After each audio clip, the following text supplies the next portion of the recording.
how they have achieved it. But I have to tell Indians that they have to meditate. Indians have one or two very bad qualities. And that is one of them is groupism. For example, if they are Brahmins, they will sit together. If they are Kayasthas, they will sit together. If they are Baniyas, they will sit together. If that is not so, then by another name they will group together. This is the worst curse of my country. Because once you start grouping together, you can never see the good of others and you can never see the bad of yourself. This grouping together can bring a lot of problems in this country. At the time of Christ, they had very different type of people. Either they were interested in spirituality or they were not. Now we have people here who are interested in spirituality, but still one leg is in the water, where age-old problems still exist. And this is the ruin of our country. We cannot combine together. We cannot be friends with each other. Of course, not in Sahaja. I must say, it has been solved very well. But if you see, even at the time of Christ, he had problems with his disciples. Especially something happened with Peter. And he is the one who said, Satan will meet you. Because I think people fall into the group of satanic forces. And he said that he removed the satanic devils from many people and put them in the pigs. It's true. There is a satanic force which is working very strong. The more we develop security of spirituality, the more they will develop. The satanic force is in a different form in the West and a different form in the East. But I would like to tell for them to be careful how to find out the satanic forces in the West.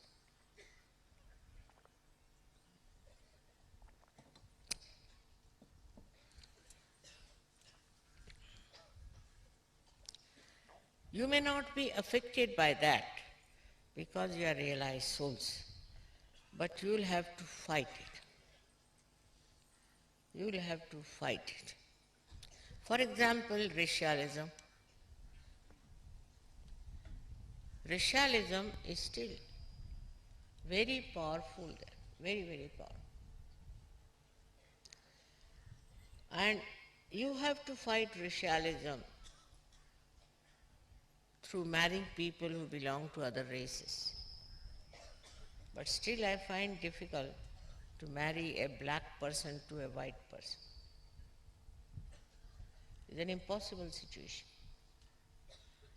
If I try that, I don't know what happens. Once we had such a marriage, I must tell you. And a white lady, French lady, was married to a black man. Instead of the French lady dominating, this black man dominated. So I was quite surprised, how could that be? So the reason was, I think he was taking the revenge, maybe the respite. So first of all, tremendous love and affection has to grow between the people. This color is so skin deep. It has nothing to do with the love inside. Nothing. It's so skin deep. Thank God in our country, you can have a wife who will be very dark, husband will be very fair, or the vice versa. But they never look at that from that angle. I don't think that exists in this country. But we have another kind. See, just the typical human problem is that he discriminates through ego, which I must say Christ has tried to fight your ego. He was born in a very humble family. And he was not a white-skinned man, no. In your language, he was brown. But in Indian language, he was black.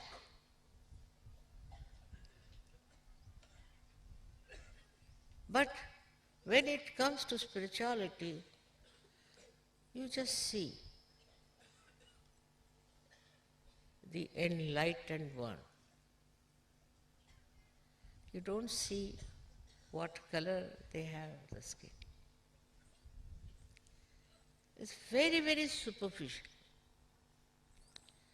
But this is one of the enemies of the Western life, I think, which must be conquered. Materialism is another one. But the worst of all, which is against Christ, is immorality. Immorality is so much accepted in the West. All kinds of immoral behavior is accepted. Like they say that all these immoral people say vote for somebody, he becomes the president of America. Then it's all right, doesn't matter. All kinds of immorality is allowed. But that is absolutely against Christ. Absolutely. People don't understand that immorality will lead them to a kingdom which I don't know what to call, because it's even worse than animal kingdom. And they are so immoral. They listen to people like Freud as if they have no brains. They have no spirit to take note of such a man. Only after Sahaja Yoga, model of Christ's life, you can have. Whatever is past is over and finished. Today now you are realized souls, and morality is your strength. Forget about the past, and I'm sure you can get many more people under the banner of Sahaja Yoga if you lead a very, very moral life. At the same time, another very bad enemy we have is our anger. So they are very proud. They'll say, I'll now get angry. You know, I'm very angry. They are not ashamed about it.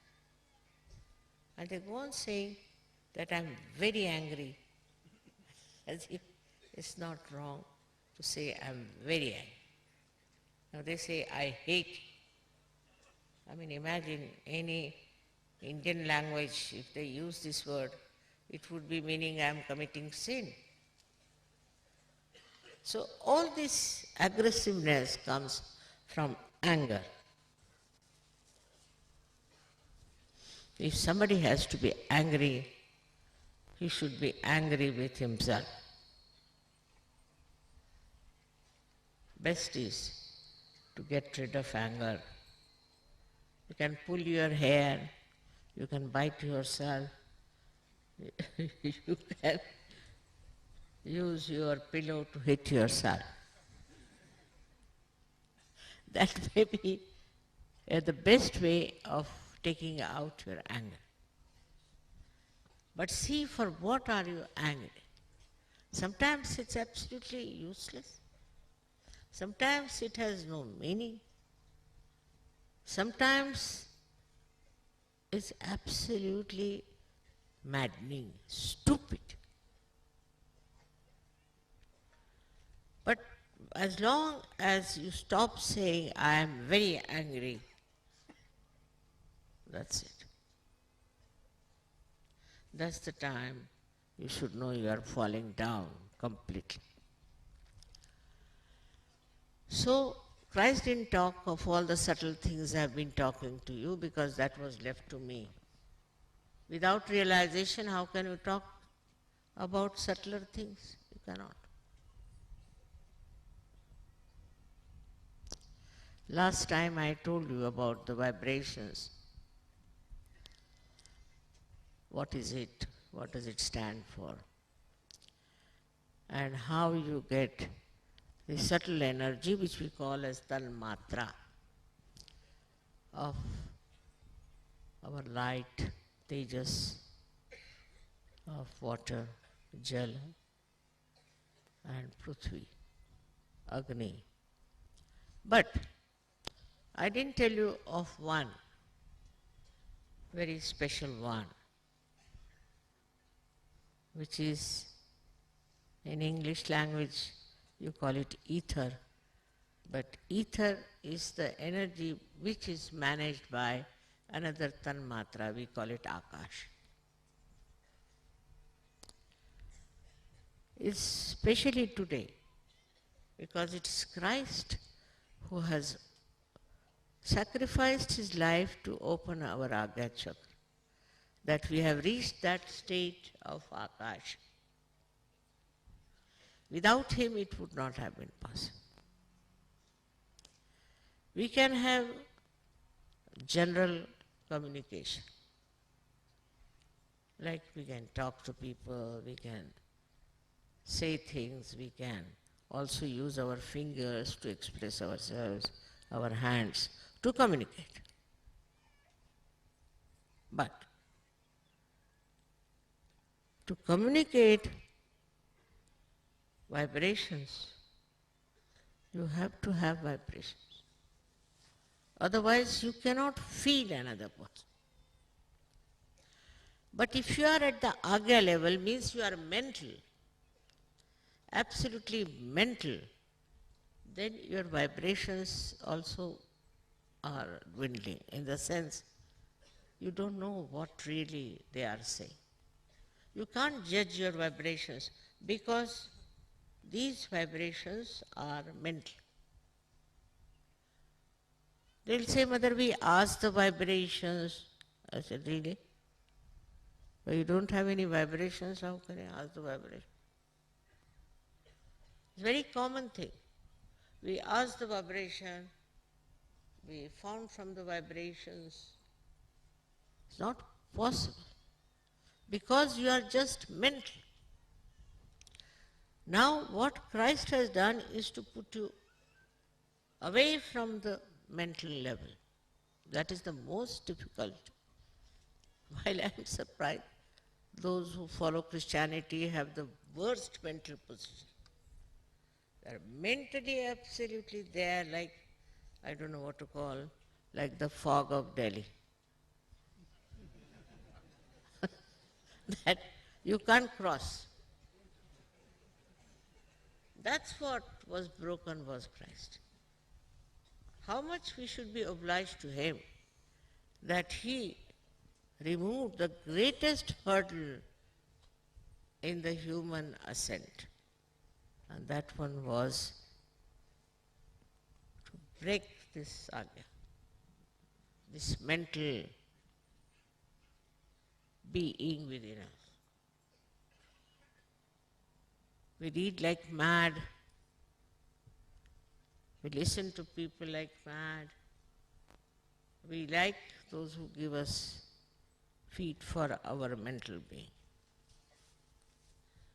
They are so mental, so argumentative, think no end of their intelligence, that you have to just say, all right, namaskar. You can't fight their mental attitude. That's why Christ is to be worshipped by people who are so very mental.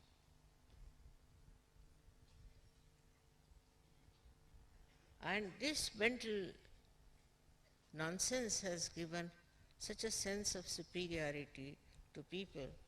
Oh, whatever we do, what's wrong? What's wrong?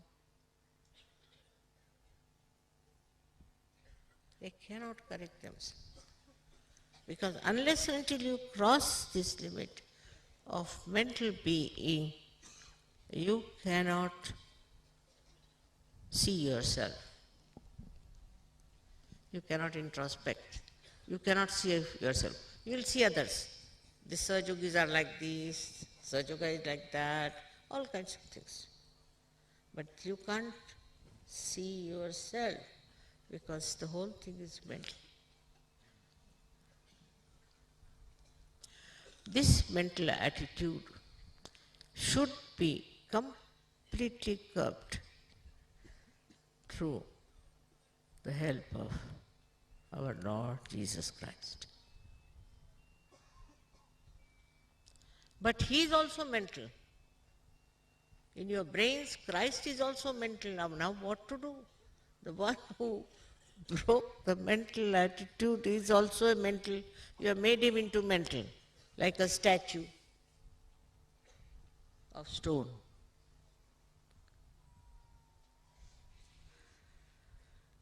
So firstly, we have to tell ourselves now, don't think, don't think, don't think, don't think, 4 times. And then you can rise above. And this is very important. In meditation, you have to go beyond the mind. And thanks to Christ that he's sitting at the Agya to finish off this nonsense of mental being.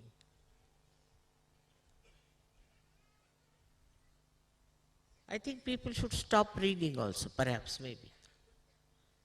Even my lecture becomes mental. What to do? I mean, everything goes into their head, becomes mental somehow.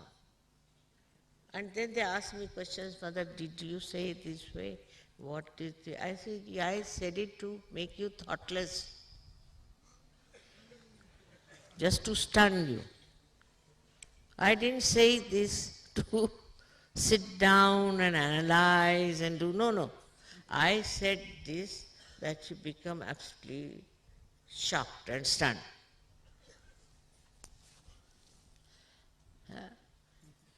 So, the best thing for all of you is to become thoughtless. That's the blessing of Christ. That's what he worked it out for. And I'm sure if you work it out, that don't pay attention to others. Don't react. Just don't react. Everything they will see, they'll react. What is the need? What is the use? What are you going to do with that reaction?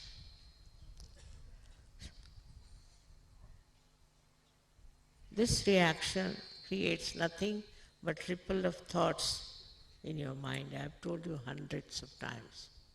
And now you have to become absolutely thoughtless after this puja. If that happens, I think we have achieved a lot. That's the biggest blessing that Christ has given you, which you should really enjoy. Then only this Akash Tattva in you will work. And how it works? Through your attention. It works with me, as you know. With my attention I work out many things. How? Just my attention has become thoughtless. Just thoughtless. It goes wherever it goes, it works. But if you put your attention for thought all the time, for thinking, then it doesn't do the work that it is supposed to do. Attention works marvelously if you are thoughtless, otherwise it does. So it has to rise from your own self, then from others, to the higher level of humanity, where you are in communication with the sky, which we can call it as the Tanmatra, or the essential, or the essence of ether. With ether, you can have television, you can have telephone. It's a miracle otherwise. But with this Tanmatra, sitting down here, you can do the job. It works. Just attention works. I know that. You also know very well. You don't have to ask me to put the attention. You just put the attention and it will work. It's a very important thing that you have got. I think that is the first thing. Once you have, no problem. But we start manifesting from the earth element, then from the Agni element, then from the Jala element, and then we come to Tejas. The face starts shining. But lastly we get this thoughtless awareness by which our attention is absolutely free to do some special work. But if you are all the time thinking, then for this attention is so busy, so very busy. You don't have to ask me then, Mother, please pay attention. You can pay attention and you can work it out.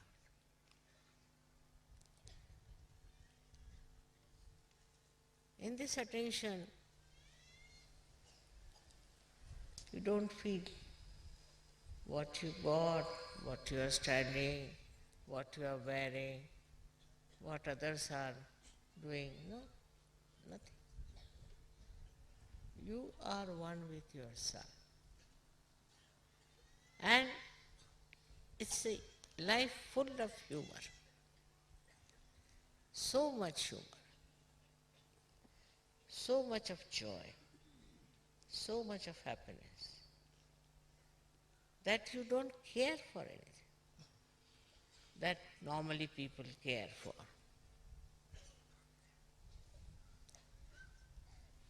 So, as it is now, Sahaja Yoga has worked in so many countries. I am so very proud of you, very, very proud. And now it is also going to African countries. It's a very great satisfaction for me. And you all can do it.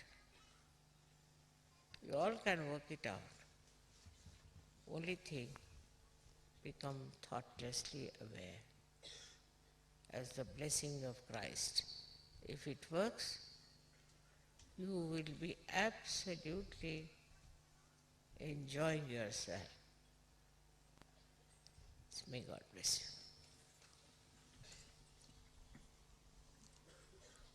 you.